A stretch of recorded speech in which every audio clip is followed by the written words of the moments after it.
Bueno, para complementar nuestro análisis o lo que hablamos sobre la tendencia, tenemos que, a juro, mencionar entonces qué es el volumen y por qué importa. El volumen es básicamente la cantidad de dinero que se transó en una determinada acción, en una determinada jornada. El volumen se puede calcular como el precio al que se hizo cada transacción por la cantidad de acciones que se transaron en cada operación.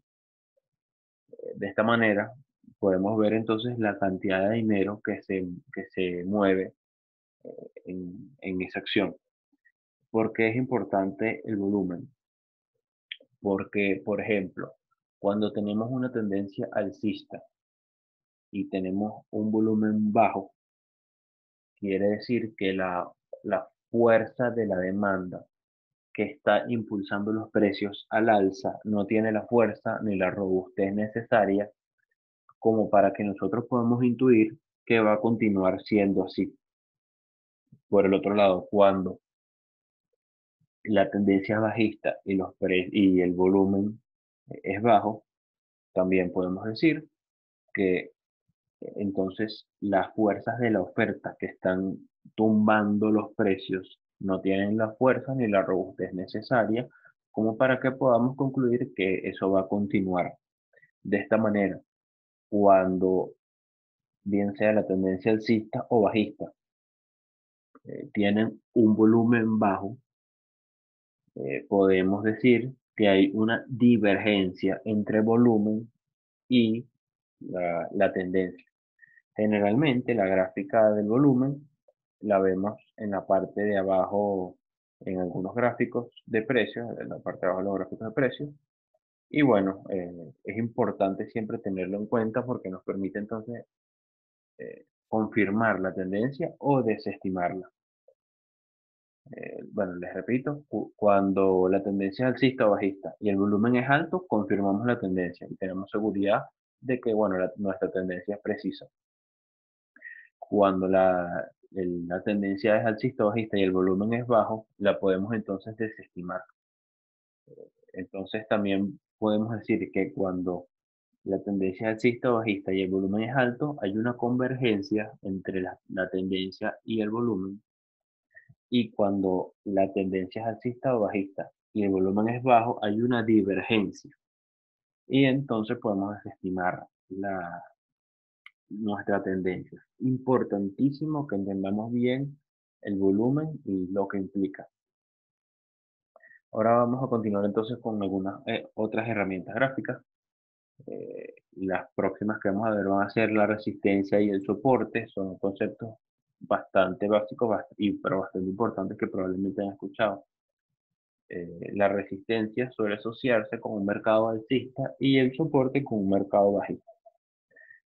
La resistencia es básicamente un precio o un rango de precio en el cual comienzan a aparecer en el mercado los vendedores que desean salir de sus acciones porque consideran que dicho rango de precio es favorable para que ellos las vendan.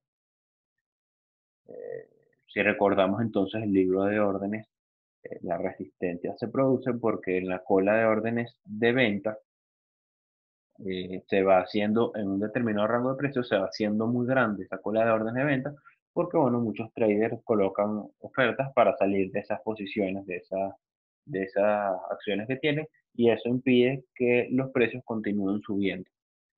Para observar entonces una resistencia, debemos dibujar una tendencia horizontal que pase por el precio máximo. Ya eso lo vamos a ver en las próximas láminas. Por el otro lado, cuando hablamos de soporte, estamos hablando entonces de un contexto de un mercado bajista en el cual comienzan a aparecer en el mercado compradores que desean adquirir acciones porque consideren ya que dicho rango de precios eh, las hace atractivas.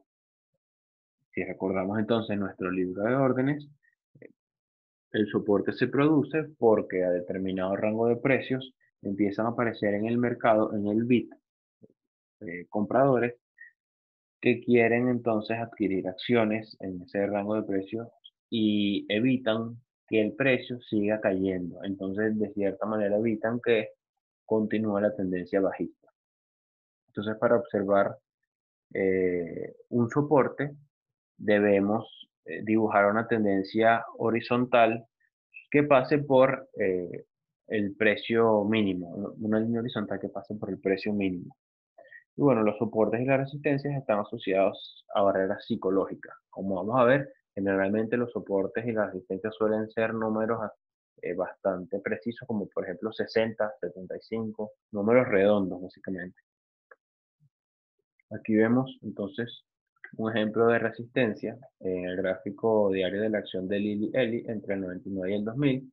Fíjense que dibujamos una línea horizontal, perfectamente horizontal, que pase por todos los puntos altos, o mejor dicho, por el punto más alto. En este caso, como hay varios puntos altos, bueno, pasa por varios puntos altos. Aquí vemos entonces que esta acción tiene una resistencia en 75 dólares. ¿Por qué? Porque ya cuando llega a 75 dólares, para algunos traders empieza a ser un precio atractivo para salir de la acción y empiezan a vender. Al vender, hacen que el precio no siga subiendo e incluso lo tumban, hace que caiga. Vemos entonces aquí también el caso del soporte. Dibujamos una línea horizontal, perfectamente horizontal, que pase por el precio mínimo. Tiene que ser, si hay varios precios mínimos iguales, bueno, va a pasar por varios. Si es un solo precio mínimo, pasa por un solo precio mínimo. Aquí vemos entonces que la acción de Amazon entre el 99 y el 2000 tenía un soporte en alrededor de 60 dólares por acción. Fíjense que también podemos, o debemos, mejor dicho, ignorar valores muy puntuales y muy volátiles, como por ejemplo esta mecha de abajo de esta vela acá, o este cuerpo acá, o esta partecita de abajo de esta mecha, para, para poder dibujar nuestra tendencia.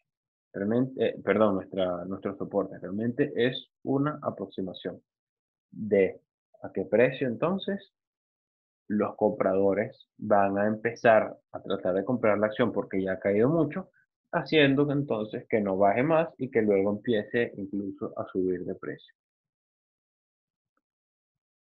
Aquí tocamos entonces otro concepto muy importante que es el de cambio en la polaridad. El cambio en la polaridad es un principio que establece que una vez que se rompe una resistencia, la misma se convierte en un soporte. Y una vez que se rompe un soporte, el mismo se convierte en una resistencia. Fíjense aquí, tenemos una tendencia alcista. Y el gráfico, este es el índice Dow Jones, entre el 55 y el 95, mostraba una resistencia, fíjense de nuevo, que alrededor de los 100 dólares. Casi siempre son números redondos. Mostraba entonces la resistencia alrededor de los 100 dólares y entonces muy pocas veces pasaba o tocaba ese número. ¿Qué pasó? En el año más o menos 83 se rompió esa resistencia y entonces continuó la tendencia alcista. Y esa resistencia que teníamos aquí anteriormente en los años pasados se convirtió en un soporte porque ahora pasó a ser el precio mínimo a partir del año 83. Este concepto es fundamental entenderlo y tenerlo bastante claro porque lo vamos a utilizar muchísimo, muchísimo. Entonces, bueno, cambio en la polaridad es un principio que establece que cuando se rompe la resistencia se convierte en soporte, cuando se rompe el soporte se convierte en una resistencia. Importante entenderlo gráficamente. Aquí, de resistencia pasamos a soporte porque fíjense que entonces que estos precios no volvieron a pasar a caer por debajo de este soporte ya después que rompieron la resistencia. Eso es bastante importante tenerlo presente.